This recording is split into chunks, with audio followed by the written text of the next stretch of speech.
Hier, à 14 h, nous avons constaté le déclenchement des disjoncteurs 220 kV au poste de Mongo Kamba 2 et au poste Mbundi.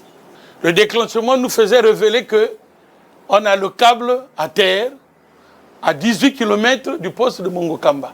Les gardes sont allés directement sur les lieux, intervenir. À 17 h, on a terminé, on a renvoyé. Ça a tenu quelques temps, après ça a déclenché.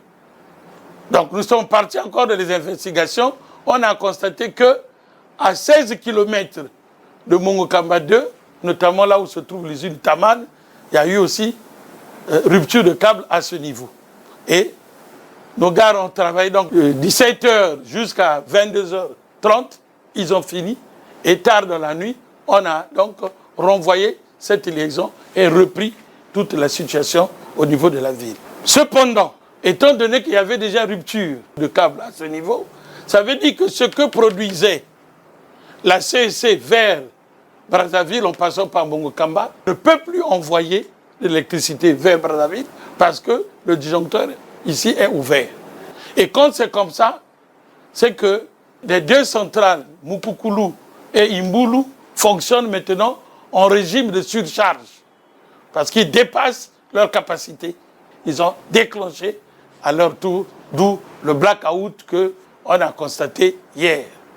Mais c'est un peu ce que je peux dire que les aléas climatiques, si on n'avait pas ce... Nous, vous avez constaté que la riposte, notre intervention a été très... Ici, il faut signaler que entre Mongo Kamba et Mbundi, nous sommes à hauteur, c'est la zone où le vent marin siffle plus. Et il y a les dépôts de sel sur les conducteurs et sur tout ce qui est pièces métalliques tout le long. Donc, on a souvent des dépôts de ces sels-là qui créent la corrosion.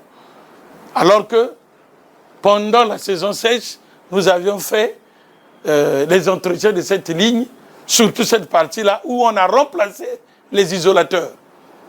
Mais malgré cela, il y a eu quelques pilotes, 315 et 316, où il y a eu des problèmes d'hier et on a pu quand même rapidement remédier à cela.